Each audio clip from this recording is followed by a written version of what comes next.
Good morning seventh students. हम लोगों ने चैप्टर 2 पढ़ा था वर्ड विचार और चैप्टर 1 पढ़ा था भाषा। मैंने इसमें ही आपको बता दिया था कि भाषा जब हम बोलते हैं वो भाषा किन चीज़ों से मिल कर के बनती है, उसका निर्माण कैसे होता है। सबसे पहले उसको हम जानने के लिए, उसका विस्तृत अध्ययन करने के लिए हमें सबसे पहले वर्णों का ज्ञान होना ज़रूरी होता है।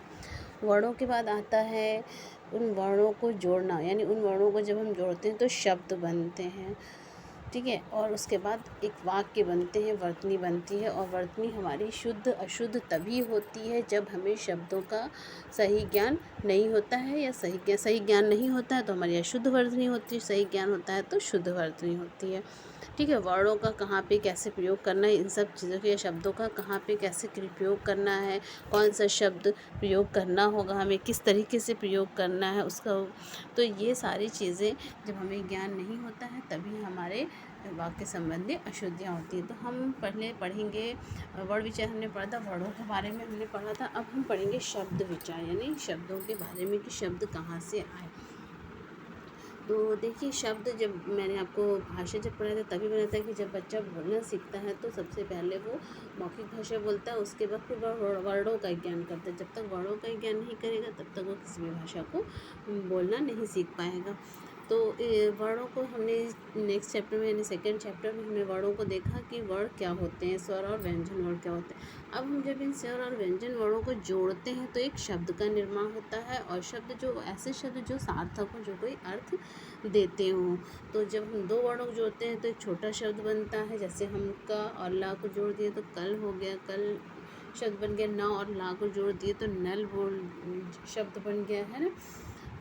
पारा पर शब्द वर्णों को जोड़ दिए तो पर शब्द बन गया। उसके बाद हम 3 अक्षरों को मिलाना सीखते हैं, जैसे आपके में उदाहरण के तौर पे दिया हुआ है कि का मा ला, इन तीनों को हम जोड़ते हैं तो कमल बन जाता है। सा का तो सड़क बन। तो इस तरीके से बच्चा जो है वर्णों को जोड़ना और शब्दों का बनाना सीखता है। जैसे देखिए परिभाषा कि 2 या 2 से अधिक वर्णों के सार्थक समूह को शब्द कहते हैं। शब्द किसे कहते हैं? 2 या 2 से अधिक वर्णों के सार्थक समूह। शब्दों को जो है वो 4 भागों में वर्गीकृत किया जाता है, यानी 4 भागों में इसलिए वर्गीकृत कि शब्द कहाँ से आए, कैसे आए, उनका निर्माण कैसे हुआ है। सबसे पहले हम देखेंगे उत्पत्ति के आधार पर, यानी शब्दों की उत्पत्ति कैसे हुई, शब्दों का जन्म कैसे हुआ, शब्द कहाँ से आए। तो देखिए उत्पत्ति, इसको हम स्रोत भी कहते हैं। तो उत्पत्ति या स्रोत के आधार पर जो है वो शब्दों को 5 भागों में बांटा जाता है, जैसे तत्सम शब्द, तद्भव शब्द, दिशज शब्द, विदेशी शब्द और संकर शब्द। तत्सम शब्द कौन से होते हैं आपको बताइए होगा। तत्सम शब्द मैंने आपको पढ़ाया पिछली क्लासेस में कि तत्सम शब्द वो शब्द होते हैं जो संस्कृत भाषा से हिंदी में तो आए हैं, लेकिन वो अपने ही रूप में प्रयोग किए जाते हैं और उसमें कोई परिवर्तन नहीं होता है, वो कहलाते हैं तत्सम शब्द। यानी जो संस्कृत भाषा से हिंदी में आए हैं लेकिन उसी रूप में प्रयोग किए जाते हैं, वो तत्सम शब्द कहलाते हैं। जैसे सूर्य, सूर्य शब्द को हम उसी तरीके से जब हिंदी भाषा में लिखेंगे तो वो तत्सम शब्द के अंतर्गत आएगा, लेकिन जब हम इसको सूरज लिख देंगे तो ये तद्भव शब्द के अंतर्गत आ जाएगा, ठीक है। तो तत्सम वो होते हैं जो संस्कृत भाषा से हिंदी भाषा में आए हैं लेकिन अपने मूल रूप में प्रयोग किए जाते हैं, वो तत्सम शब्द कहलाते हैं। फिर नेक्स्ट आपका आता है तद्भव शब्द। तद्भव शब्द वो होते हैं जो संस्कृत भाषा से तो आए हैं लेकिन इसमें इनका रूप परिवर्तित हो जाता है। जैसे मैंने आपको भी बताया कि सूर्य को सूरज लिखते हैं, अग्नि को आग लिखते हैं, जीवा को जुबान लिखते हैं, जीव लिखते हैं, और फिर मयूर को मोर लिखते हैं, दुग्ध को दूध लिखते हैं, कर्म को काम लिखते हैं। तो ये होते हैं आपके तद्भव और तत्सम शब्द। ये उत्पत्ति, इनकी उत्पत्ति कहाँ से हुई है, यानी ये शब्द कहाँ से आए हैं। अब उसके बाद आप देखिए, मैंने आपको बताया कि वर्णों को मिला करके शब्द बनता है, लेकिन शब्दों के भी कई रूप में शब्द कहीं से आए भी तो हैं, दूसरी जगहों से भी आए हैं। तो ये तो तत्सम शब्द हो गए संस्कृत भाषा से, और कुछ ऐसे हिंदी भाषा में शब्द हैं, तद्भव शब्द हैं जो संस्कृत भाषा से हैं लेकिन उनका प्रयोग हम उन हिंदी भाषा में दूसरे रूप में करते हैं वो तद्भव कहलाते हैं। तो ये सब जानकारी हमको तब होनी ज़रूरी होती है। मौखिक भाषा के समय तो हमें इसकी आवश्यकता नहीं पड़ती है, लेकिन जब हम लिखित भाषा का प्रयोग करते हैं तो हमें इन सारी चीज़ों की आवश्यकता पड़ती है। तो देखिए फिर नेक्स्ट है आपका देशज शब्द क्या होते हैं। जो शब्द देश की विभिन्न बोलियों में आकर हिंदी भाषा में प्रयोग होते हैं उन्हें देशज शब्द कहते हैं। यानी पूरे देश में जो बहुत सारी बोलियाँ बोली जाती हैं, हमारे देश में अनेक बोली बोली जाती है, तो इन बोलियों में से हिंदी भाषा में प्रयोग किए जाते हैं। जैसे जो लेखक वगैरह होते हैं तो कुछ हिंदी भाषा में कुछ खड़े शब्दों का प्रयोग करते हैं, कुछ भोजपुरी शब्दों का प्रयोग करते हैं। तो जो अनेक बोलियाँ, अलग अवधि बोलियाँ होती हैं, ब्रज बोली होती, तो ये सारी बोलियाँ जब हिंदी भाषा में प्रयोग की जाती है तो उन्हें हम देशज शब्द कहते हैं। जैसे खिड़की, लोटा, धोती, गाड़ी, पेड़, जूता, पगड़ी आदि ये सब जो है वो देशज शब्द यानी देश में बोले जाने वाले शब्द है। फिर विदेशी शब्द देखिए कौन से होते हैं, यानी विदेशी भाषाओं से हिंदी भाषा में आए हैं, विदेशी भाषाओं से हिंदी भाषा में प्रयोग किए जाते हैं, वे विदेशी शब्द कहलाते हैं। जैसे अंग्रेज़ी शब्द, कुछ अंग्रेज़ी शब्द भी हैं जो हिंदी भाषा में प्रयोग किए जाते हैं, जैसे driver, train, school, bank, computer, circus, telephone, mobile आदि ये हिंदी भाषा में भी प्रयोग किए जाते हैं। फिर अरबी भाषा से कुछ शब्द हिंदी भाषा में आए हैं, किताब, तारीख। इसीलिए तो हिंदी भाषा का जो शब्दकोश है बहुत विस्तृत है, उतना अधिक किसी भी लैंग्वेज का, किसी भी भाषा का नहीं है जितना हिंदी भाषा का शब्दकोश विस्तृत है, क्योंकि वो बहुत सारे जगहों से शब्द उसमें आए हैं। फिर देखिए अरबी शब्द क्या होते हैं, किताब, तारीख, औरत, कालीन, किराया, कसम, खबर, हमला, ये सारे शब्द अरबी भाषा के शब्द हैं। फिर फ़ारसी शब्द हैं, तुर्की शब्द हैं और पुर्तगाली शब्द, यानी ये विदेशी भाषाओं से हिंदी भाषा में आए हैं। उसके बाद आ रहा है आपको समझ में। फिर नेक्स्ट आपका आता है संकर शब्द। संकर शब्द वो कहलाते हैं जो संकृत किए गए, यानी दो अलग अलग भाषाओं से मिल करके बनाए गए, दो अलग अलग भाषाओं से जोड़े गए हैं, उन्हें हम संकर शब्द कहते हैं। जैसे देखिए हिंदी और अंग्रेज़ी भाषा से जोड़ेंगे, हिंदी से जो है लाठी जोड़ेंगे और अंग्रेज़ी भाषा से चार्ज, तो ये बन गए लाठी चार्ज। आगे समझ में आपको। फिर अब देखिए हम नेक्स्ट लेते हैं रचना के आधार पर। सबसे पहले हमने देखा उत्पत्ति के आधार पर, अब हम देखेंगे रचना के आधार पर। तो रचना के आधार पर शब्दों को 3 भागों में विभाजित किया जा सकता है, रूढ़, यौगिक, योग रूढ़। रूढ़ शब्द क्या होते हैं, जिन शब्दों से किसी विशेष प्रचलित अर्थ का बोध होता है उन्हें रूढ़ शब्द कहते हैं। यानी जिन शब्दों से किसी खास अर्थ का बोध होता है उसे हम रूढ़ शब्द कहते हैं, जैसे पानी, नदी, सूर्य, झरना, घोड़ा, तोता, कमल, नाग आदि। और यौगिक शब्द क्या होते हैं, 2 या 2 से अधिक शब्दों के योग से बने शब्दों को यौगिक शब्द कहते हैं। तो रूढ़ शब्द वो कहते हैं जो विशेष प्रचलित अर्थ का बोध होता है, और यौगिक शब्द होते हैं जो 2 या 2 से अधिक शब्दों के योग से बनते हैं, यानी दोनों का ही सार्थक अर्थ वाले शब्द होंगे और उनको जोड़ा जाता है। जैसे प्रति मतलब रोज़ाना होता है, दिन में प्रतिदिन, प्रतिदिन यानी जल भी एक शब्द है और चर भी एक शब्द है, तो जल चर, चर मतलब चरना यानी जल में रहने वाले, तो ये कहलाते हैं यौगिक शब्द। फिर योग रूढ़ शब्द आते हैं।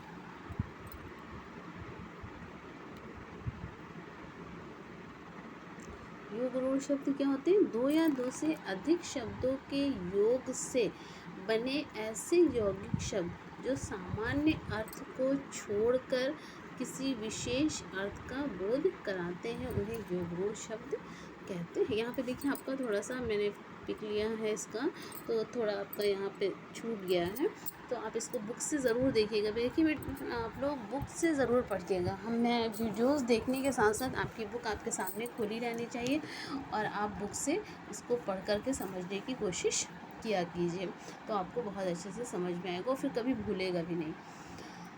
तो देखिए योग रूढ़ शब्द क्या होते हैं, यानी 2 या 2 से अधिक शब्दों के योग से बने ऐसे यौगिक शब्द जो सामान्य अर्थ को छोड़कर किसी विशेष अर्थ का बोध कराते हैं। जैसे चतुर्भुज, चतुर मतलब 4 होता है, भुज मतलब हाथ होता है, चतुर्भुज यानी ये 4 भुजाओं वाले देवता के लिए प्रयोग किया जाता है। नीलकंठ यानी नीला और कंठ मतलब गला, नील मतलब नीला, कंठ मतलब गला, नीलकंठ यानी नीला है जिसका अर्थ है शंकर जी। तो ये जब हम एक अलग अर्थ का बोध कराते हैं तो ये कहलाते हैं योग रूढ़ शब्द।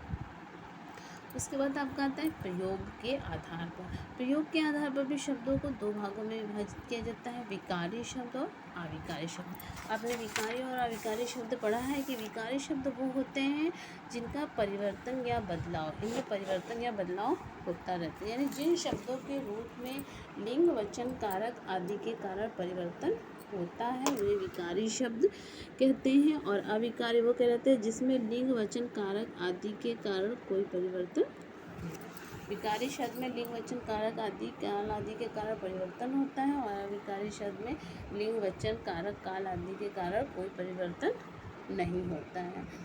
ठीक। क्रिया विशेषण धीरे धीरे, जोर से, कल, संबंध बोधक, समुच्चय बोधक और विस्मयादि बोधक इसके अंतर्गत आते हैं। विकारी शब्द में संज्ञा, सर्वनाम, क्रिया विशेषण आते हैं और अविकारी शब्द में क्रिया विशेषण, संबंध बोधक, समुच्चय बोधक और विस्मयादि बोधक आते हैं। विकारी शब्द इसलिए अविकारी शब्द में संज्ञा, सर्वनाम, क्रिया विशेषण आते हैं क्योंकि इसमें लिंग, वचन, कारक आदि के कारण परिवर्तन होते हैं, यानी एक के लिए है तो मेरा हो जाएगा और सबके लिए तो हम हो जाता है और तुम हो जाता है, दूसरे के लिए तो तुम हो जाता है। और अविकारी शब्द में कोई परिवर्तन नहीं होता है, इसलिए इसमें सभी क्रिया विशेषण शब्द संबंध बोधक, समुच्चय बोधक और विस्मयादि बोधक। अब नेक्स्ट आपका आ जाता है अर्थ के आधार पर। अर्थ के आधार पर भी शब्दों को दो भागों में बांटा गया, सार्थक शब्द और निरर्थक शब्द। सार्थक शब्द देखिए क्या होते हैं कि जिन शब्दों का कोई अर्थ होता है उन्हें सार्थक शब्द कहते हैं। सार्थक शब्द के निम्नलिखित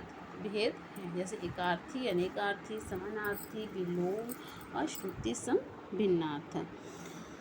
एकार्थी शब्द देखिए क्या होते हैं कि जिन शब्दों का एक ही अर्थ होता है उन्हें एकार्थी शब्द कहते हैं, जैसे नदी, पर्वत, घर, चंद्रमा, पहाड़, गांव आदि, इनका एक ही अर्थ होता है तो ये एकार्थी शब्द कहलाएंगे। और फिर आपका नेक्स्ट आ जाता है अनेकार्थी शब्द। अनेकार्थी शब्द में वे होते हैं जो जिनके अनेक अर्थ होते हैं, जैसे अंबर। अंबर के दो अर्थ होते हैं, एक तो आकाश भी होता है और दूसरा कपड़ा। दोनों बिल्कुल डिफरेंट अर्थ आ रहे हैं। देखिए एक तो कपड़ा हो रहा है, दूसरा आकाश हो रहा है। फल के भी बिल्कुल डिफरेंट अर्थ हैं। फल जो है हम कहते हैं वृक्ष का फल, और उसको या फिर किसी परिणाम को भी हम कहते हैं इसका फल ये होगा। तो जब हम बिल्कुल डिफरेंट टाइप का अर्थ आता है तो वो अनेकार्थी शब्द के अंतर्गत आता है। उसके बाद आपका आ जाता है समानार्थी शब्द, यानी पर्यायवाची शब्द, यानी जो समान अर्थ देते हैं, जैसे आकाश। आकाश का नभ, गगन, अंबर, यानी बिल्कुल शब्द तो बिल्कुल अलग है लेकिन इनका अर्थ जो है वो समान आ रहा है, ये कहलाते हैं समानार्थी शब्द, यानी समान अर्थ देने वाले शब्द। यानी शब्द तो बिल्कुल अलग, देखिए नभ है बिल्कुल अलग टाइप का, गगन, अंबर, लेकिन इन सब का अर्थ एक ही आ रहा है अर्थात आकाश। तो ये कहलाते हैं समानार्थी शब्द। फिर आपका आता है विलोम शब्द, यानी एक दूसरे के विपरीत अर्थ का बोध कराने वाले शब्दों को हम विलोम शब्द कहते हैं, जैसे लाभ, हानि, जन्म, मृत्यु, दिन। फिर आपका आता है श्रुति सम भिन्नार्थक शब्द, यानी जो शब्द सुनने में समान तथा अर्थ में भिन्न होते हैं उन्हें हम श्रुति सम भिन्नार्थक शब्द कहते हैं। सुनने में तो समान लग रहे हैं लेकिन उनके अर्थ अलग अलग, जैसे हम वदन, बदन। वदन मतलब होता है मुख, बदन मतलब शरीर। शुल्क, शुक्ल। शुक्ल मतलब होता है सफ़ेद और शुल्क मतलब फीस। प्रमाण, प्रणाम। प्रमाण मतलब होता है सबूत और प्रणाम मतलब होता है अभिवादन। यानी ये सुनने में एक जैसे लग रहे हैं लेकिन इनके अर्थ अलग अलग है। उसके बाद आपका आता है निरर्थक शब्द, यानी जिन शब्दों का कोई अर्थ ही नहीं होता है उन्हें हम निरर्थक शब्द कहते हैं। निरर्थक शब्दों का प्रयोग हम अपने दैनिक जीवन में बहुत करते हैं, जैसे हम बोलते हैं चाय, वाय, खाना, वाना, पानी, वानी, है ना, बोलते हैं, तो ये कहलाते हैं निरर्थक शब्द, यानी जिनका कोई भी अर्थ नहीं होता है। तो आपने ये चैप्टर पढ़ा, आपको समझ में आया होगा कि हमने क्या देखा शब्द विचार के अंतर्गत, कि शब्द का निर्माण कैसे हुआ, शब्द कहाँ से आए हैं और शब्दों का किस तरीके से हम प्रयोग करते हैं, शब्दों के कितने रूप होते हैं, कितने भेद होते हैं। ठीक है। तो अब हम इसको संक्षिप्त रूप में देखेंगे कि दो या दो से अधिक वर्णों के सार्थक समूह को हम शब्द कहते हैं।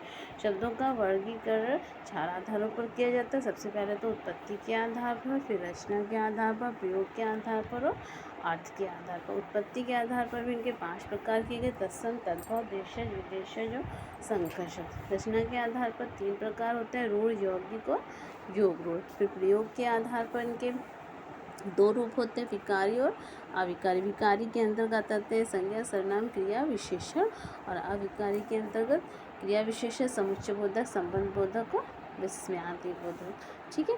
फिर अर्थ के आधार पर शब्दों को 2 भागों में विभाजित किया जाता है: सार्थक और निरर्थक। यानी अर्थ के आधार पर शब्दों को 2 भागों में सार्थक और निरर्थक। सार्थक शब्द के उपभेद होते हैं: एकार्थी, अनेकार्थी, समानार्थी, विलोम और श्रुति सम भिन्नार्थक। ठीक है। ये चैप्टर आपका फिनिश हो जाता है। इसके बाद की आपकी एक्सरसाइज है, एक्सरसाइज आप करेंगे।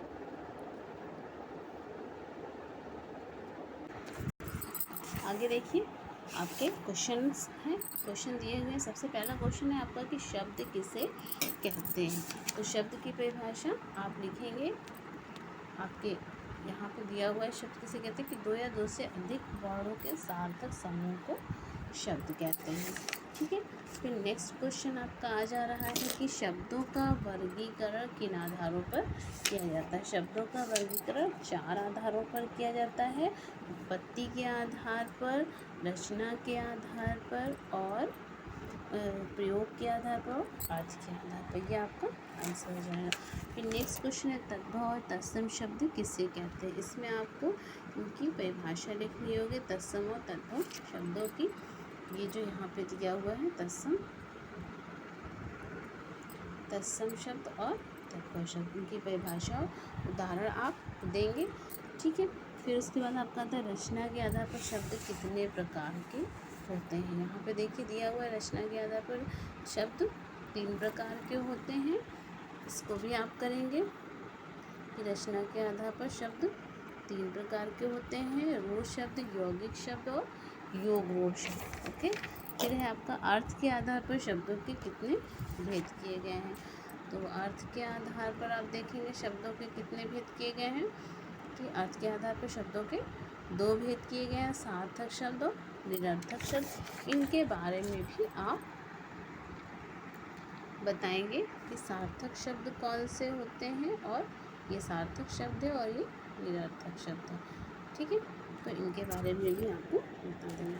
इस तरीके से ये आपका चैप्टर कंप्लीट हो जाएगा क्वेश्चन आंसर के साथ। फिर आपकी एक्सरसाइज आ जाती है। एक्सरसाइज में आपको देखिए टिक द करेक्ट लगाना है। वर्णों के निरर्थक समूह को शब्द कहते हैं। गलत होगा। तत्सम शब्द संस्कृत भाषा के मूल शब्द है, बिल्कुल सही। नदी शब्द एक यौगिक शब्द है, गलत है। विकारी शब्द में लिंग, वचन तथा कारक आदि के कारण परिवर्तन हो जाता है, ये गलत है। एक अर्थ वाले शब्दों को अनेकार्थी कहते हैं, ये भी गलत नहीं। विकारी शब्दों में वचन कारक आदि का परिवर्तन होता है, ये तो सही होगा। फिर नेक्स्ट है विपरीत अर्थ वाले शब्दों को विलोम कहते हैं, ये भी सही। उसके बाद आपको फिल करना है, ये फिल आप इसको करेंगे, ये वाला। उसके बाद ठीक है, ये आप करेंगे। फिर आपका आ जाता है निम्नलिखित शब्दों को उचित विदेशी शब्दों के समूह लिखिए। यानी आपको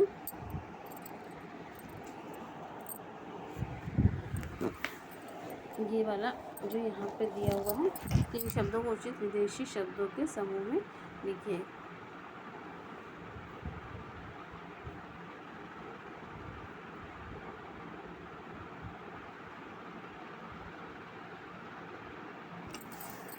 यानी समूह बनाना है, इसमें आपको लिखना है। फिर नेक्स्ट आपका आ जाता है रचनात्मक आकलन। रचनात्मक आकलन में आपको क्या करना है कि नीचे लिखे शब्दों के तद्भव, देशज तथा संकर शब्दों को अलग अलग छांट कर लिखना है। ये भी आपको होमवर्क में ही करना है। ठीक है, ये आपको होमवर्क में करना है। बुक देखिए आप लोग ज़रूर फिल करिएगा। बुक फिल करेंगे तो आपकी एक्सरसाइज होगी और आपका नॉलेज भी बढ़ेगा, आपका माइंड भी बढ़ेगा और आपको ध्यान में हर चीज़ हो जाएगी, समझ में आ भी जाएगी। ओके, तो आज हम लोग सिर्फ 3 चैप्टर्स पढ़ते हैं और इसको एक्सरसाइज करेंगे। आप एज होमवर्क आपको क्वेश्चन आंसर इसके करने हैं। क्वेश्चन आंसर आपका होमवर्क में रहेगा और इसको आप पढ़िएगा। बुक ज़रूर आप अपने सामने रख करके पढ़िएगा ताकि आपको अच्छे से आसानी से समझ में आ सके। ओके।